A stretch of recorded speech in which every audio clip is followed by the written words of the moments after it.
Hello and welcome to the program, everyone. I'm Michael Holmes at the CNN Centre. Ukraine urging people across 3 eastern regions to evacuate now, if possible, or risk death as Russia gears up for an all-out assault.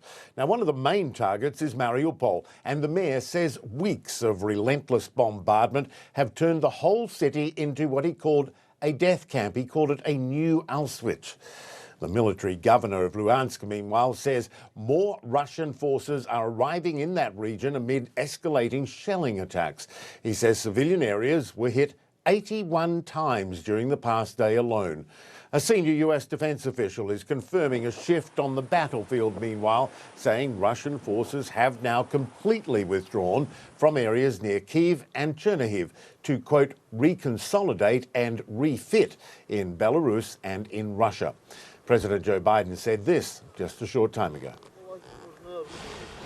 Thanks to the bravery, the grit, and the fighting spirit of the Ukrainian people, Russia has already failed in its initial war aims. Russia wanted to take Ukraine's capital city, Kyiv, and topple its democracy and elected government. Today, Kyiv still stands, and that government still presides. The horrors of Russia's contemporary occupation of towns near Kyiv is still unfolding. A US official says the killing of civilians in Bucha appears to be premeditated and, quote, very, very deliberate. NATO's Secretary General had this stark warning ahead of a meeting in Brussels today.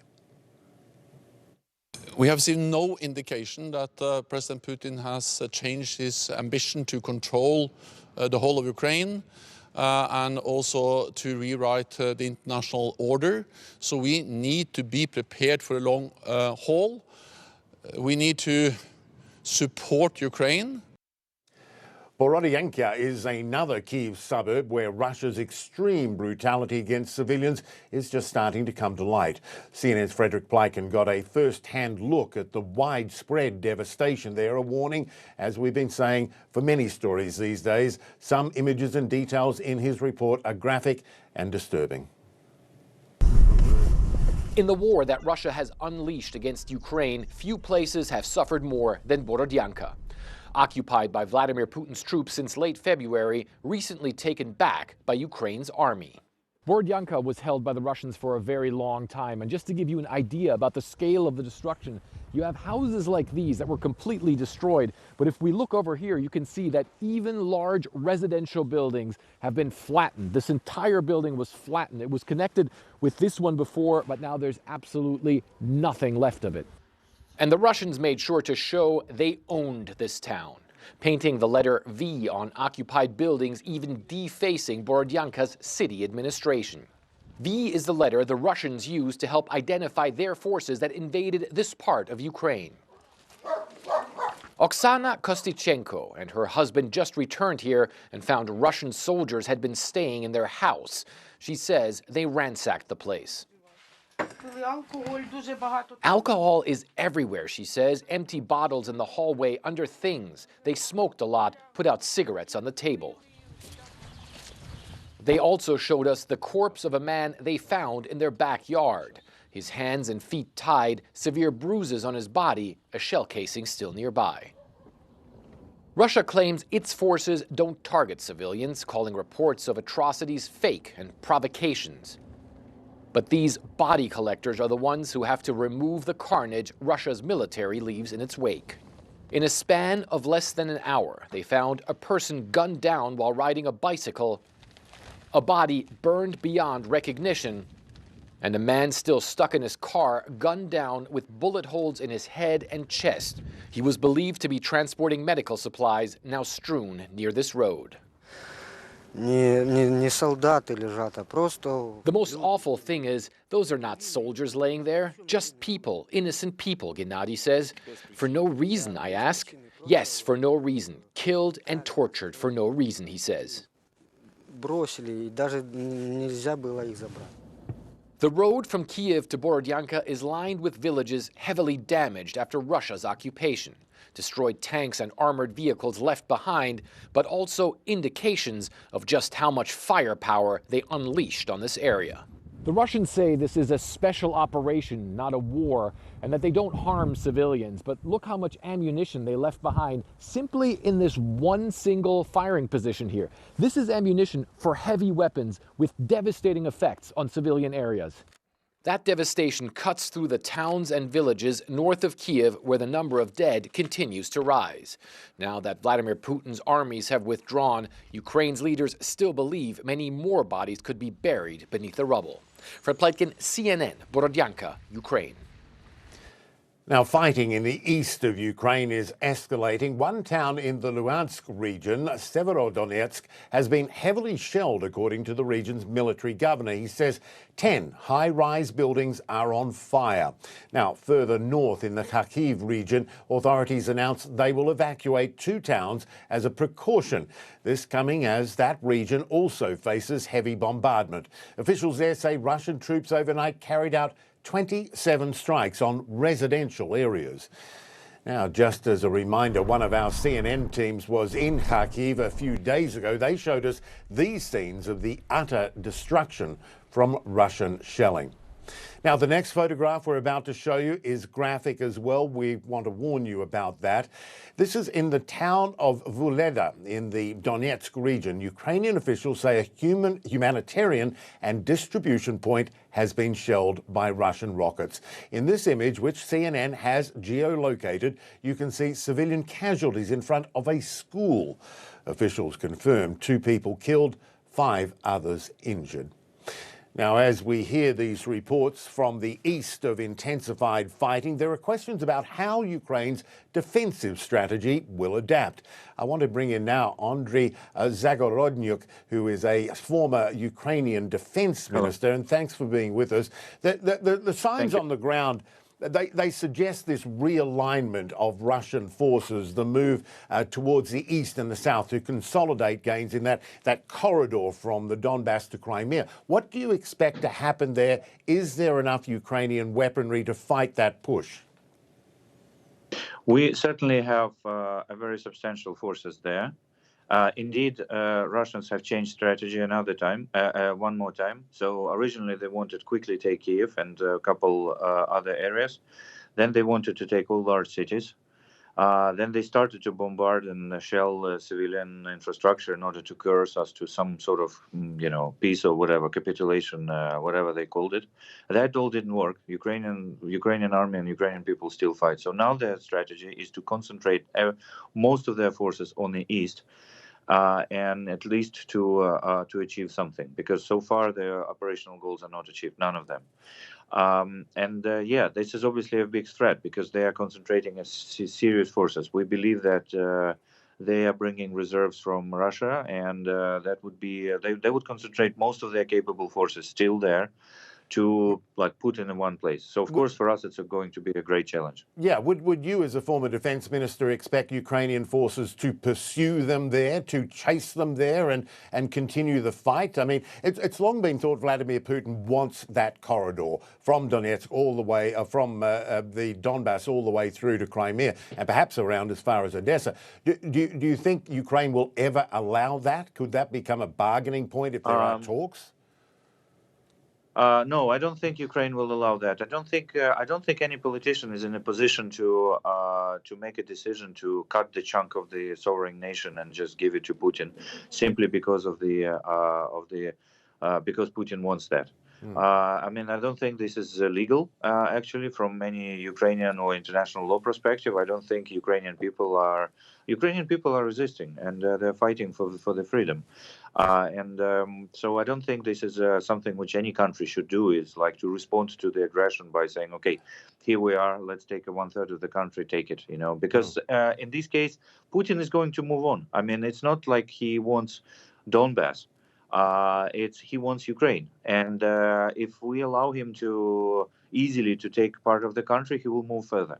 Yeah, that has long been a fear. I mean, do you think that there will be at some point talks between Mr. Zelensky and Mr. Putin, especially in light of what we've seen in Bucha and elsewhere? Do you think there is a reason for talks at the moment?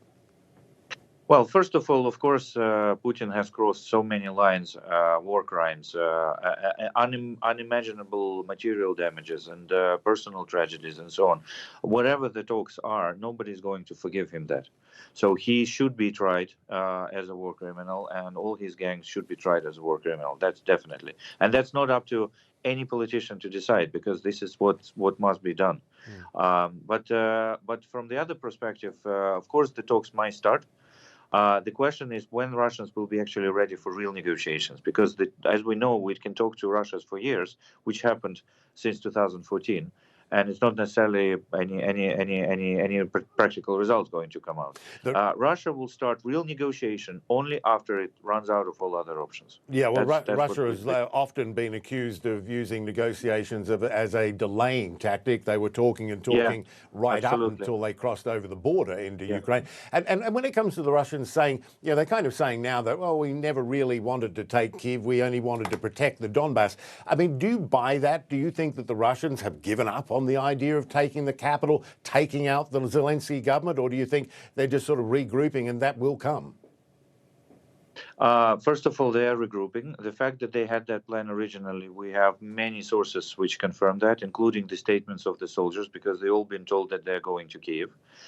We have seen their plans. U.S. intelligence, UK intelligence were showing us the plans and so on. So we know for a fact that Kyiv was their regional plan. They couldn't, they failed with that plan, and now they decided to regroup. Question, are they going to return for Kyiv or not? All depends on how many resources they're going to have. So our task is to make sure that they don't have any chance to do this again. It was interesting. We're certain that we can. Yeah, sorry, I don't mean to interrupt. Last week there was that strike inside Russia in Belgorod on a fuel depot. Now, Ukraine hasn't said it was us, but in theory, should Ukraine be more aggressive, chase Russia into their territory? We need to understand that if we chase Russia to their territory, they would be using that against us in all ways possible, and just saying that we told you that Ukraine threatens Russia, we told you that NATO threatens Russia, and so on. So we have to be extremely careful about that. But we chase Russians in Ukraine. They have moved inside our country for quite a lot of areas, and we need to get them out of here as soon as we can. It is a good point about crossing over. I wanted to ask you this just before we go. We've seen the EU propose a ban on Russian coal imports, other steps as well. The Lithuanian foreign minister immediately called those steps disappointing, not enough.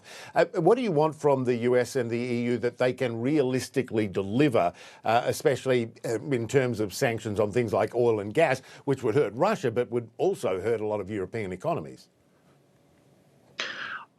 It's a question of, let's put it this way, if any business decides to do a Western business decides to do a business with Syria, it will stop existing. Nobody is going to deal with them, because there are countries which are supporting terrorism. There are countries which are crossing all imaginable moral and legal lines.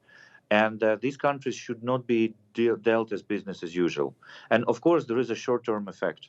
But on a long term, we need to understand that if international trade supports Russian economy, which itself funds that things which they're doing right now, it essentially uses international economy and global economy in order to kill the global order, because that's what they're doing right now. They destroy international law-based order. So economists have to be a little bit more strategic and understand that we cannot allow these things to happen. And we need to make sure that countries like that do not survive. That's very clear. Andrei Zagorodnyuk, thank you so much, former Ukrainian defense minister. Appreciate your time. Thank you. Well, European diplomats working to approve new sanctions against Russia, as we were just discussing there. That package, as we said, includes an import ban on Russian coal, but not oil or gas. The European Commission President Ursula von der Leyen said the next round of sanctions will have to look into that, citing the massive revenues that Russia gets from fossil fuels. NATO also trying to put more pressure on Moscow. NATO foreign ministers meeting today and tomorrow to discuss how their countries can further support Ukraine. We set out to do three things if Russia decided to pursue this horrific aggression against Ukraine. One was to support our Ukrainian partners. We're doing that. 2 was to put extraordinary pressure on Russia. We're doing that. 3 was to make sure that we were shoring up the defenses of our own alliance, NATO, and we're doing that. And today, tomorrow, we'll continue to talk about not only how we can sustain these efforts, but how we can build upon them. All right, let's turn now to Nick Robertson, who's standing by in Brussels, where that meeting is taking place. Also, we have White House reporter Kevin Liptak in Washington. Nick, let's begin with you. We know about the new sanctions being proffered, but, you know, Ukraine says a coal ban is fine, but we need more. They want oil and gas sanctions, Russia profiting handsomely from those. What can we expect then from this meeting in terms of where it's all going to head? Well, $4.3 billion is the amount of money that the European Union would spend on Russian coal over a period of a year. So that's a not insignificant amount of money until you compare it to how much the European Union spends on oil and Russian oil and gas. We had a sort of a clear insight from Josep Borrell, the High Representative Vice President here, the sort of top diplomat at the European Union today, of an understanding, a sense of his aspiration of how much more could be done, and also sort of from his view as well, how far, in a way, coal only falls short. This is how he explained it. Que puede parecer mucho. We have given Ukraine 1 billion euros. It might seem a lot, but 1 billion euros is what we pay Putin every day for the energy he provides us. Since the beginning of the war, we have given him 35 billion euros. Compare that to the 1 billion euros that we have given to Ukraine in arms and weapons. Yeah, so what, $38 billion there over a period of about 5 weeks compared to the $4.3 billion a year for coal. The European Union is also targeting some other Russian banks, 4 banks, the second largest bank, the VTB bank. They're also banning Russian vessels and Russian-operated vessels from using European Union ports, blocking the export of $10.9 billion worth of high-tech goods. We're talking here about quantum computers, talking about high-value rare semiconductors, all things targeting Russia's sort of high-tech industries. But all of this, yes, the bottom line answer and aspiration from the European Union is more. The problem is there's divisions about how to do it, Michael. Yeah, yeah. I wanted to also ask you, because I know you're really across all of this, the latest on NATO's positioning. Tomorrow. Yeah, we heard from NATO Secretary General there saying this is going to be a longer war than anticipated. Could be months, could even go into years. So what are the foreign ministers doing? They're having a working dinner this evening. They'll have full rounds of meetings tomorrow. And this will be targeting at making sure they continue with the supplies that they've been giving to the Ukrainians, that they've been using so effectively against tanks like the armor-piercing Javelin missile systems, and also some of the surface-to-air missile systems that have taken down helicopters, targeted jets, that have been very beneficial in the fight so far. But there's a recognition at NATO, not just that the fight goes longer, but it also changes. Putin retracts troops from around Kyiv, repositions them in the east and the south of the country, fights the war in a different way, less extended columns that the Ukrainians were able to target more readily and score some successes in the early phases of the war. So supply lines, logistics, that's a key thing that NATO needs to figure out how to support and help Ukraine with. Flight jackets, helmets, medical kits, fuel, for example. We know Russia's targeting the fuel depots in Ukraine. So fuel supplies, logistical fuel supplies, but also the war will be fought differently. So hardened armor like tanks, that's in the supply line organized through NATO. Also armored vehicles as well. We know Australia, not part of NATO, but Australia has committed armored vehicles. So we can expect more of that to position and prepare the Ukrainian forces for a longer, tougher, different fight. And I think that the reality here at NATO is that Ukraine's forces may not have the successes, may lose some ground, and that may even further embolden Putin to want to have a second shot at taking the capital. And that's, of course, why sanctions are so important, because it's the sanctions that are going to change his mindset. They don't change his tactics day 1, day 2, day 3 in the battle. But as his economy gets hurt, the assessment is over months, this will begin to change his calculus on how long he wants to fight the war. Yeah, one of the problems is sanctions such as they are do take a long time to actually bite, or many of them do. Kevin Liptak, to you now in Washington. It's interesting because the US had already said it would like Russia out of the G20, but then we heard the Treasury Secretary, Janet Yellen, saying that if Russia is at the next G20 finance ministers meeting, the US won't go. That really is sending quite the message. Yeah, and what Secretary Yellen said was that it can't be business as usual with Russia, that when it comes to these international summits and meetings, that Russia has to be isolated. And what she said is that she told the Indonesian hosts of the G20 that the U.S. wouldn't participate in a series of meetings that are upcoming here in Washington if Russia were to attend. Now, these are not the high-level leaders' meetings. These are finance ministers' meetings. They're occurring sort of on the margins of the annual World Bank and IMF meetings here in Washington in the next couple weeks. But that does raise the question of whether President Biden would attend the Leaders G20 summit that's due to take place in November in Indonesia. As you mentioned, President Biden has already said that Russia should not be a member of the G20 any longer. But of course, it would take a consensus of the G20 members to actually eject them from the summit. And U.S. officials are certainly very wary that countries like China, also a member of the G20, would go along with that. Now, behind the scenes, President Biden's aides are sort of in the initial discussions about what might happen if President Putin decides to attend that summit in November. They certainly do not view President Putin's presence there as helpful, but on the other hand, they don't necessarily want to give up the leverage of attending the summit themselves. And one thing that they've been certainly very focused on is focusing on this unity among nations that would be very present at the G20. Most of those countries are on the U.S.'s side here, so they have 7 months to go before they have to make that decision. Certainly, this war doesn't seem like it will be have concluded by then. Yeah. Kevin, thank you. And Nick Robertson, you as well there in Brussels. Appreciate it. All right, quick break here on the program. When we come back, the Ukrainian Air Force says it took down 2 Russian missiles in western Ukraine. We're going to be live in the region after the break.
Welcome back. The Ukrainian Air Force in western Ukraine says it used anti-aircraft missiles on Tuesday night to destroy 2 Russian cruise missiles. For a first-hand account of what's been going on, let's go to Phil Black, who's standing by in Lviv in the west of the country. So Phil, tell us about that. Bring us up to date on what's been happening there. Yeah, sure, Michael. So Ukrainian officials say that, yes, 2 cruise missiles were knocked out of the sky here in the Lviv region. Some debris fell, there was some fire, some explosions, but nothing serious. The Russian statement says that, in fact, they used their cruise missiles to strike support and logistics sites at 5 different locations across the country, of which we're only aware of one that has been confirmed, and that is a fuel storage depot, yet another one. We've seen so many of those go up in flames recently. This was another one in the central Ukraine, in the Dnipropetrovsk region. But it is more of Russia's campaign to knock out these support and logistics sites all across the country in the hope of perhaps causing nervousness and a little fear, but also degrading Ukraine's ability to supply and support its frontline defensive units. Meanwhile, the really big fighting that we've been hearing about today has been in the east of the country in 3 key regions, the Kharkiv region, Donetsk and Luhansk. These are regions we're going to be hearing a lot about in the coming weeks, because this is where Russia is expected to focus its new offensive operations now that it has pulled its forces back from the north of the country, from Kiev and from Chernihiv. Once these units, I should say, are resupplied, the expectation is they're going to go into the east. Now, that hasn't happened yet, and yet Ukrainian officials are talking about a real uptick in Russia's assault across the eastern region there. They're urging, particularly in the Luhansk region, civilians to get out now while they can before things get worse. And we heard from one Ukrainian official today who said there had been a lot of fire, a lot of shelling of residential areas, so much so that at one point 10 high-rise apartment blocks were said to be in flames at the time. Michael. All right, Phil Black in Lviv in western Ukraine. Appreciate it. Thanks so much. Okay, we can take a break here again. When we come back, the challenges of delivering aid to a nation torn apart by war. We'll hear from Ukraine's Red Cross after the break.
Welcome back. We want to return now to the town of Borodyanka near Kyiv. Russian forces forced to retreat from there after a month-long occupation, leaving horrific scenes behind them. CNN's Christiane Amanpour shows us how some makeshift shelters turned into graves. Welcome to Sasha's restaurant, it says. Only Sasha's is no more, nor are any of the apartments in this block above. A dining table and chairs, a jacket blowing in the wind still intact, the only visible reminders of the families who lived here. The crows caw above this city of Borodyanka. Perhaps they sense the death here. It is clear that the heavy destruction is mostly along the main streets. It appears the Russian armored columns simply opened up with heavy machine guns and artillery as they rumbled through town. Brick by brick, today the digging starts, trying to find civilians or their bodies buried beneath the rubble when even their basement shelters were turned into graveyards.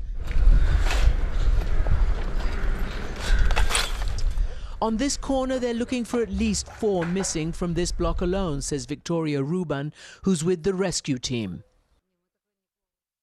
We have never seen anything like this. It is very difficult for us, she says, and not only for us, but for the residents of Borodyanka.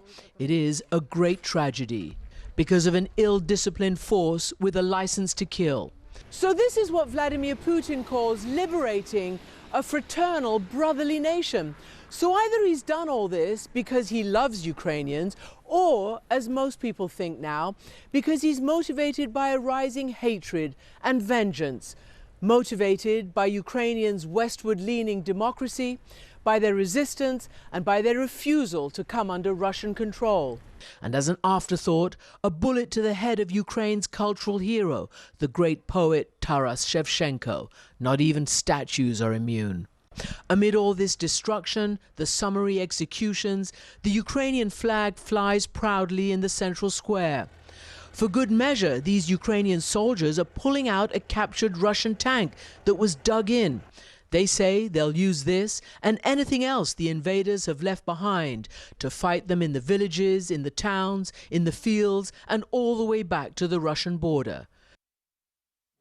Christiane Amanpour there.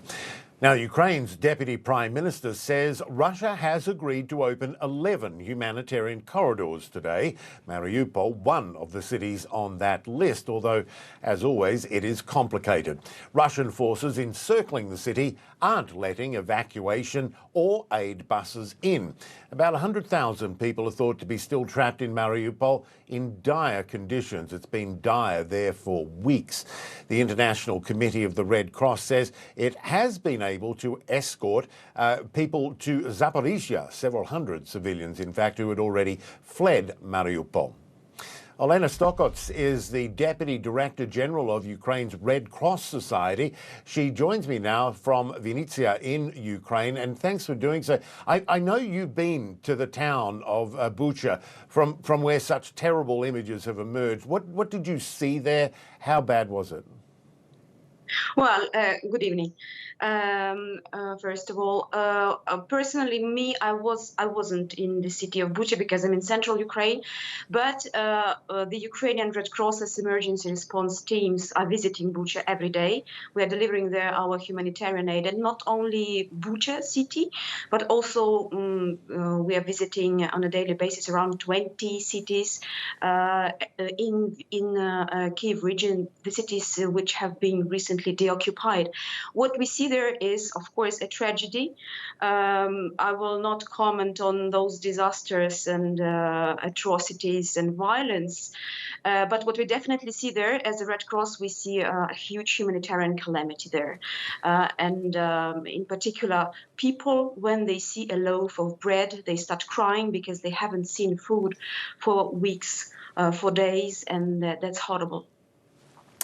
Yeah, extraordinary stuff. I wondered that, you know, the Ukrainian Red Cross Twitter feed, I was reading it earlier today, it spoke of delivering, in addition to the usual types of aid, quote, psychological aid. And that is such an important aspect of this. How big an issue is it, and will it be going forward, along with the physical damage, the psychological damage?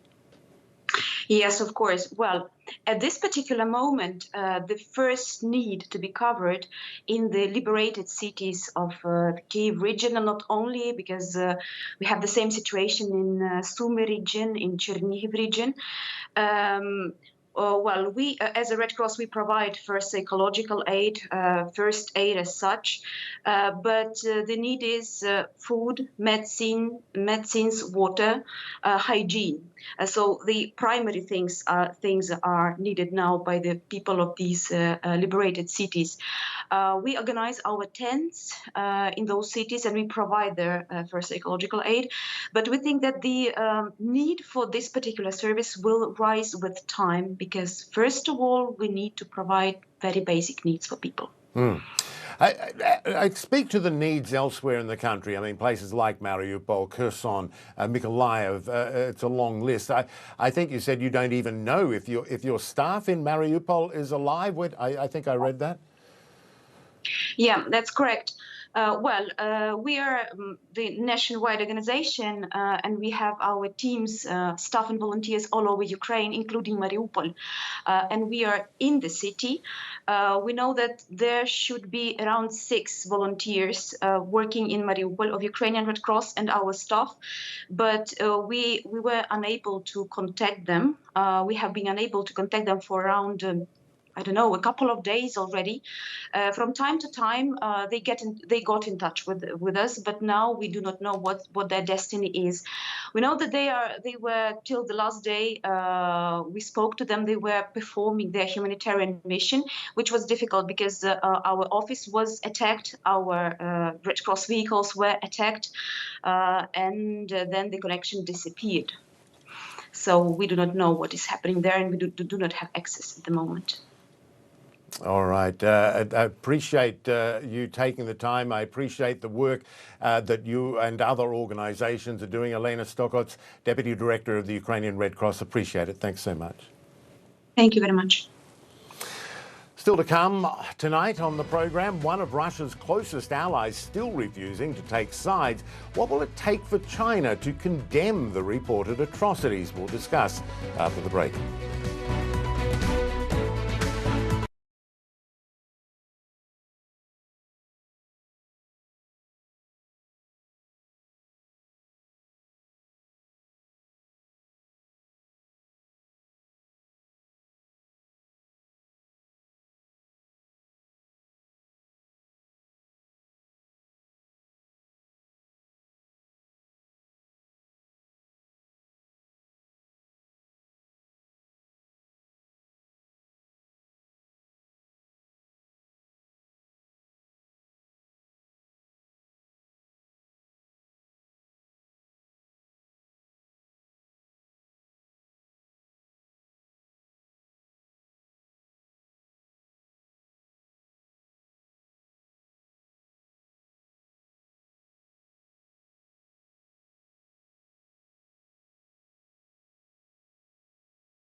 And this just in, there was an interesting moment at the Pentagon news conference a short time ago where John Kirby, the Pentagon spokesman, expressed incredible faith in the Ukrainian army. I want you to have a listen.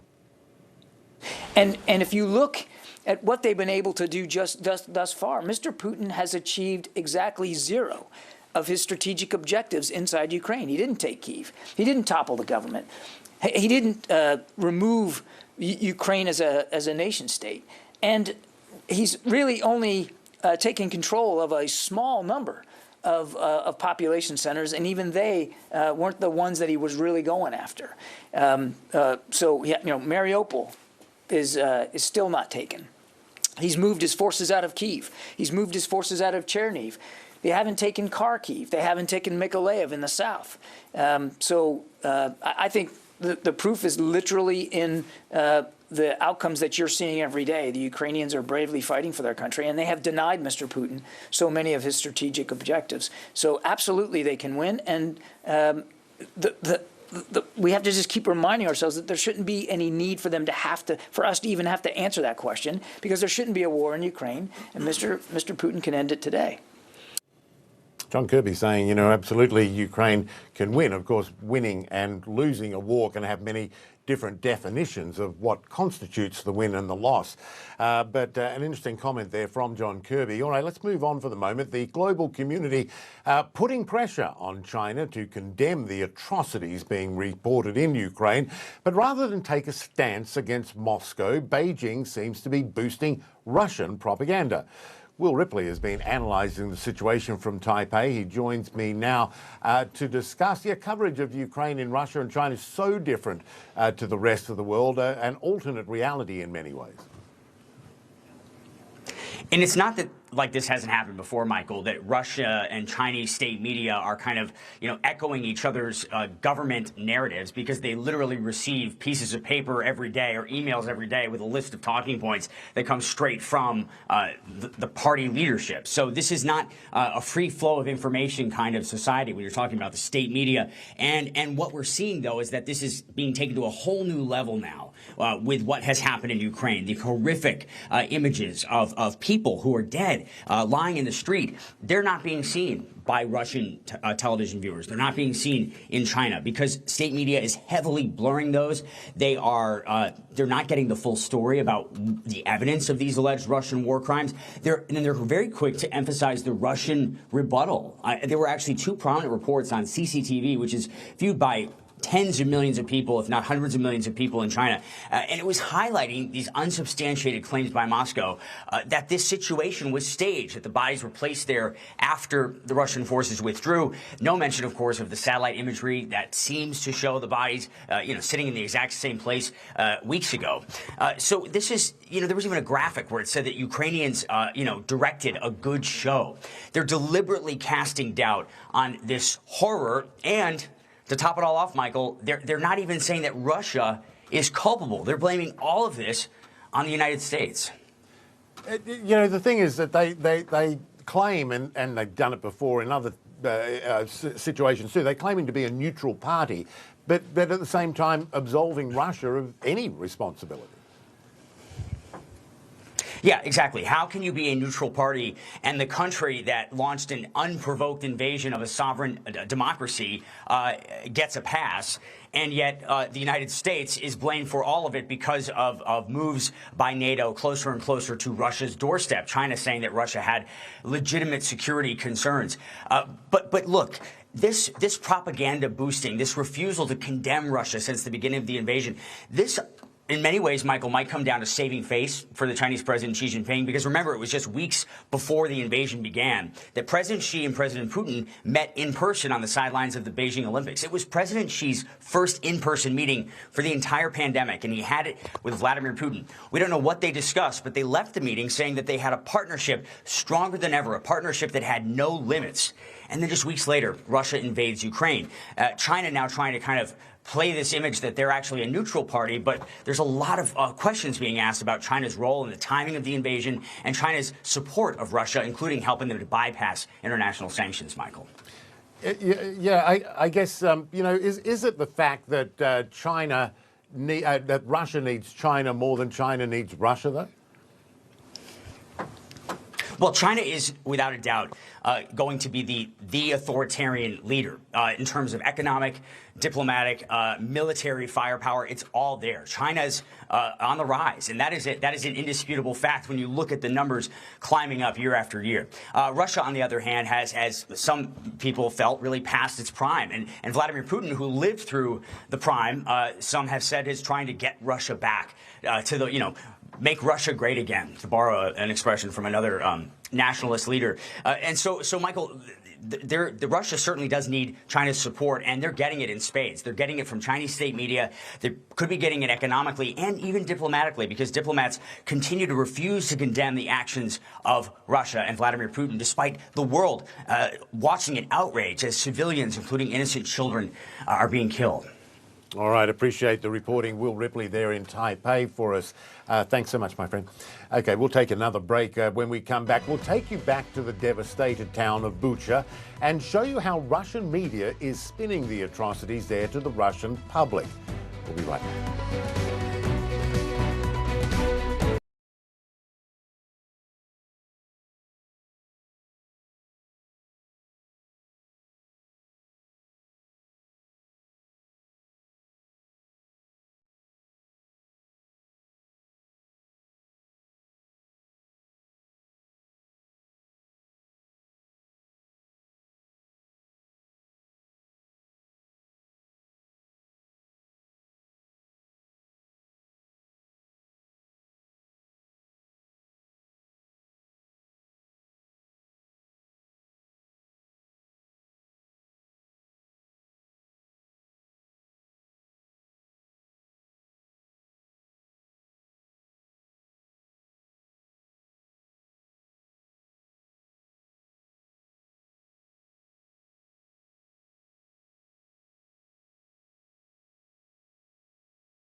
Returning briefly to the EU sanctions we heard about earlier in the show, not everyone happy with the new package designed to put even more pressure on Russia. Speaking with reporters before today's meetings, Lithuania's foreign minister called on the EU to impose an oil embargo on Moscow, saying the latest round of sanctions is disappointing. To be honest, just talking about coal, which is a very, very small portion of our imports from Russia. Jokingly, I said, okay, let's sanction candles and firewood if we want to send a similar message. So if we're serious about our sanctions, if we're serious about our reaction to massacres of Bucha and other cities that are being uncovered, then we have to be serious with our sanctions. And oil, I think, is the next logical step that has to be taken. Now for insight into Russia's perspective as the horrific images come out of the city of Bucha, it is not yet even known how many Ukrainian civilians were killed there. But whatever the final toll, Russian media trying to deny any responsibility. Matthew Chance with that story. We do need to warn you once again that this heartbreaking report contains graphic images.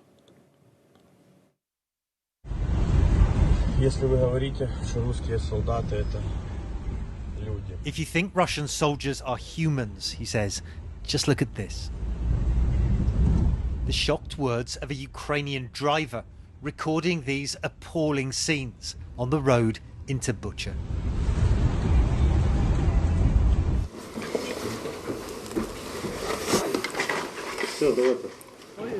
But what took place here is beyond words, beyond outrage. Ukrainian officials say the bodies being retrieved are of civilians killed by Russian forces in the town. Some with their hands tied behind their backs before being shot dead. Evidence of war crimes. A charge the Kremlin and its propaganda machine is categorically denying. This is how one of the top anchors on Russian state television explained the massacre. It must have been the work of British specialists, he says, because the town of Bucha and the English word butcher sound so similar. Maybe it's a joke, but no one's laughing. Certainly not the Kremlin spokesman, Dmitry Peskov, who's dubbed the killings a well-staged tragic show and a forgery to try to denigrate the Russian army. A huge amount of data, he told journalists, clearly indicates this is faked. Staged, say Russian officials, after their troops had left. But satellite images of Bucha, first published by the New York Times, show bodies had been strewn across the streets there for weeks, at least from March the 18th, when the town was under Russian control. Photographic evidence that contradicts the Kremlin's claims. It's also raising concerns that more killings will be unearthed as Russian forces withdraw.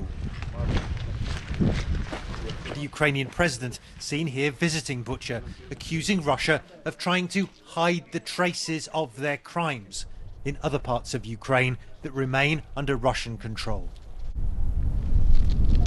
It makes a peace deal even harder. Every day we find people in barrels, strangled or tortured in basements, President Zelensky says. It's very difficult to negotiate when you see what they have done here, he adds. It is sickening to accept, but the sacrifice of these people may have actually pushed back the chances of peace in Ukraine, instead of bringing this appalling conflict to an end. Matthew Chance, CNN. More now on the evacuation out of one of the hard-hit cities in Ukraine's south. Ivan Watson is in Zaporizhia, where a lucky few are arriving after escaping Mariupol. I met with the Red Cross team shortly after they arrived here, leading this convoy of some 7 buses, but then maybe 40 privately owned cars that kind of just joined in to bring a total of 500 people from Russian-occupied territory to this city of Zaporizhia. The ICRC has been trying for 5 days and 4 nights to get into Mariupol, to follow international law, which says that they're supposed to be allowed to, as a neutral aid organization, to deliver humanitarian aid and to help some of the estimated 100,000 civilians trapped there by Russia's military siege to be evacuated, to escape. But actually, at one point in their 4 or 5 days, they were detained from Sunday until Monday, overnight, and then released. Now, the ICRC, as a neutral party, is not going to blame the Russians for this, but who controls the countryside and the gates to this shattered city? It's the Russian military. So who isn't letting in the Red Cross? It's the Russian military. Ivan Watson there. Pope Francis, of course, has been condemning the killings in Bucha. Now, he held up a Ukrainian flag, as you can see there. He said it had come from the martyred city. The world has been reacting to the images of murdered civilians lying in the streets of this town near Kyiv, the pontiff then kissing the flag and again calling for an end to the war. Thanks for watching tonight. Do stay with us. I'm Michael Holmes. Quest Means Business up next. See you tomorrow.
Extremely busy day on the markets, and as we come to an hour to trade before the close, Well, there you have the tale. I'm going to take you through the day as we go through the programme, but we had a sharp fall after the Fed minutes came out just after 2 o'clock.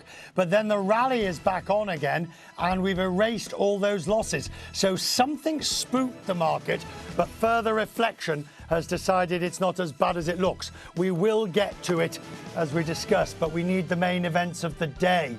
Enormous economic repercussions are the words of the Treasury Secretary Janet Yellen on the impacts of Russia's invasion of Ukraine. They'll be felt far and wide.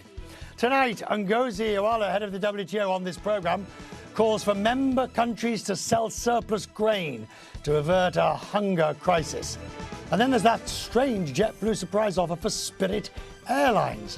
What's it all about? Why would JetBlue come back at the last moment and try and disrupt Spirit and Frontier?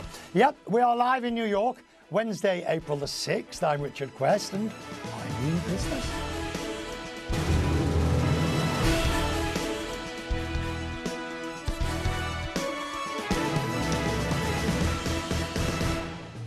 Good evening. We begin tonight with a sharp warning from the US Treasury Secretary that Russia's invasion of Ukraine will have global costs. Janet Yellen told US lawmakers that the sanctions are meant to inflict maximum pain on Russia and cause minimum harm to America and its partners. Still, she said, economic damage won't be possible to contain. Russia's actions, including the atrocities committed against the innocent Ukrainians in Bucha, are reprehensible, represent an unacceptable affront to the rules-based global order, and will have enormous economic repercussions in Ukraine and beyond. Enormous repercussions, and those repercussions got even stronger today as the US hit Russian banks and Vladimir's daughters with fresh sanctions. The State Department announced it's banning all new investment in Russia. President Biden said the US will continue to raise the cost to Putin, and Russian actions on Ukraine are nothing less than war crimes. Civilians executed in cold blood, bodies dumped into mass graves. A sense of brutality and inhumanity left for all the world to see unapologetically. There's nothing less happening than major war crimes. Responsible nations have to come together to hold these perpetrators accountable. And together with our allies and our partners, we're going to keep raising the economic cost and ratchet up the pain for Putin and further increase Russia's economic isolation. And evidence of that now, the Russia's invasion and isolation and the retaliatory sanctions. And costs are going up, as Janet Yellen said, impossible to avoid. Look at them. Oil prices are now 7% higher than they were before the invasion. And that only allows for, of course, the turmoil. That doesn't show actually the volatility that we've seen. A bushel of wheat, they still sell them by bushels, is up 12%.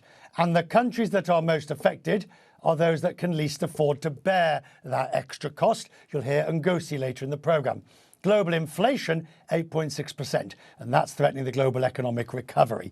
David Rubenstein is the co-founder and co-chair of the Carlyle Group, one of the largest investment firms. He joins me now from New York. David, it is good to see you. You heard what you said and read what Janet Yellen said, all enormous economic repercussions that will spill over. Deutsche Bank is now calling for a recession in the United States, probably back end of next year. Do you think that's valid?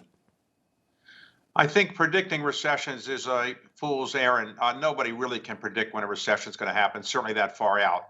The truth is the U.S. economy is actually doing quite well relative to the European economy and relative to the Chinese economy. We will have positive growth this year in the U.S. economy. I'm not sure that's true in Europe. I don't think a recession is in the offing. But it's clear that the era of free money is over, and it's clear that the war in Ukraine is having an effect on the global economy much more than people expected. We've seen the minutes from the Fed, which was released this afternoon. Bizarre market activity. They read about the fact that the balance sheet is going to be reduced by up to 90 billion, and they saw the potential for half points. And the market fell sharply in the immediate half hour, and now it's since recovered. What's going on? Well, of course, nobody really knows how markets react on an hour-to-hour basis. But I think initially, there was some surprise that the Fed was going to be so bullish on two things, or so direct on two things. One is that they're going to be $95 billion of purchases, in effect, not being done this each month. As a result, we're going to have $95 billion more in circulation of federal treasuries and corporate bonds. And secondly, it's very likely, reading the minutes, that will go to a 50 basis point increase the next time when the FOMC meets in May. So I think the Fed maybe have surprised people a little bit, but after a bit of reflection, I think the market recognized that this was a sensible course. If we take that, the sort of the macroeconomic, which was not brilliant but improving, now we have the war in Ukraine on top of it. It leaves investors wondering what the best strategy should be. Well, there's no clear end to the war. Yeah, I think the investors generally had the view that this would be a 1, 2, 3, 4-week war. It's clear that it might go on for a few months at this pace, and therefore we don't know what the end is, and therefore it's not clear what the best strategy is. It's also clear that energy prices are going to stay high for a while, and food prices are going to get even higher than they are now. So I think not clear what the best strategy is, but I think people should be prepared for a longer war than we once thought, for higher food prices than we once thought, and for longer term higher energy prices than we once thought. And that feeds through to the entire economic cycle. I wonder whether many of us had convinced ourselves that the war would not have such a damaging effect on if you like, the rest of the world. But what we're now seeing is, as Janet Yellen said, that's simply not true. Well, 30% of the wheat exports in the world come from Russia and Ukraine. And right now, it's very difficult to know whether those exports from Ukraine are going to occur at all at any meaningful level. So it's clear that the global economy has one gigantic supply chain and food chain, and everything is interdependent. And you can't have a war in one part of the world of any consequence without affecting the rest of the world. And it's also not even clear how you get out of this economically, because once the war is over, and there will be some truce, every war eventually ends, what happens to the sanctions? Do the sanctions go away? What happens to the oligarchs' yachts? Do they stay in the hands of the governments, or they get returned? Nobody really knows yet.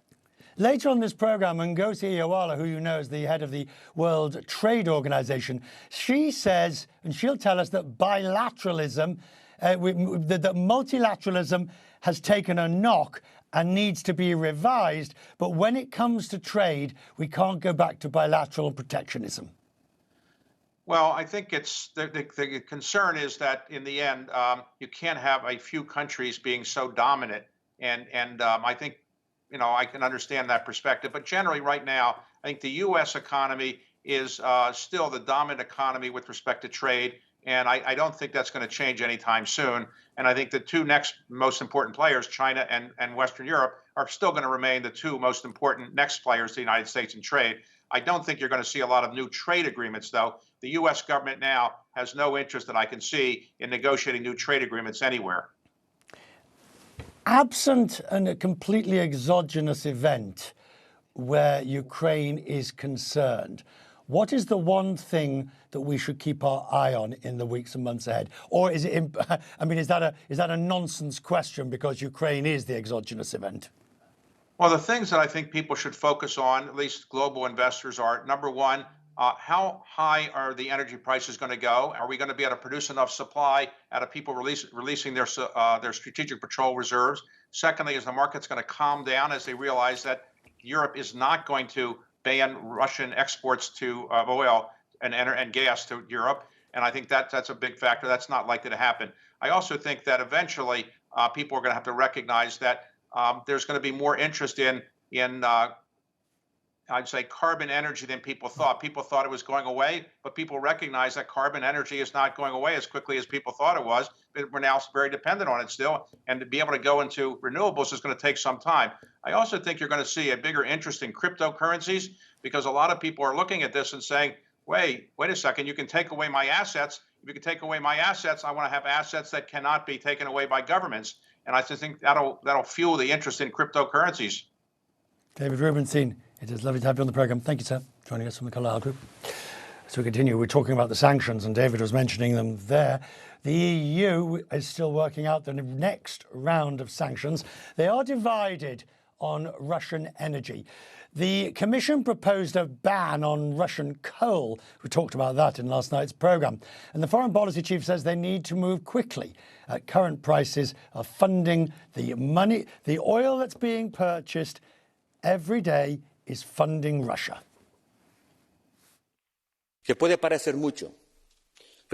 We have given Ukraine 1 billion euros.